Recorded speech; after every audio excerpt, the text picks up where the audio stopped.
अस्सलाम वालेकुम, welcome back to my channel. So नाज़रीन, आज मैं बात करने जा रही हूँ आप लोगों के साथ मशहूर TikToker, YouTuber, actress Deepika Kakkar की।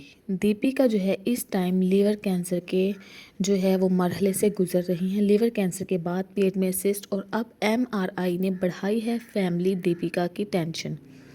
2025 से दीपिका जो है वो स्टेज 2 लीवर कैंसर के पेशेंट रही हैं। लीवर डिटेक्ट होने के बाद सर्जरी के बाद भी दीपिका का ना दर्द ख़त्म हुआ ना ही मुश्किलें। लीवर कैंसर के ट्रीटमेंट के बीच ही 2026 में उनके पेट में 13 मिलीमीटर यानी 1.3 सेंटीमीटर का एक सिस्ट पाया गया। फरवरी के महीने में लेज़र प्रोसीजर के ज़रिए इसे जो है बिल्कुल ख़त्म कर दिया गया, लेकिन बीमारियों का सिलसिला यही ख़त्म नहीं हुआ। आइए देखते हैं दीपिका की नेक्स्ट रिपोर्ट में क्या आया है।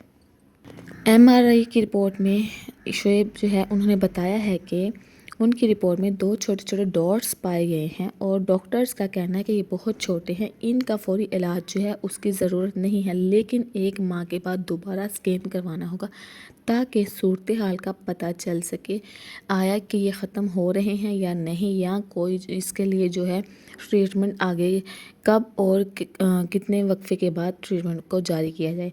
तो जी ये था मेरा आज का व्लॉग। आई होप सो कि आपको पसंद आएगा। चैनल को लाइक करें, सब्सक्राइब करें और शेयर करें, और दीपिका के लिए ख़ास दीपिका के लिए दुआ करें कि अल्लाह ताला उनको जल्द अज जल्द सेहत दे। आमीन।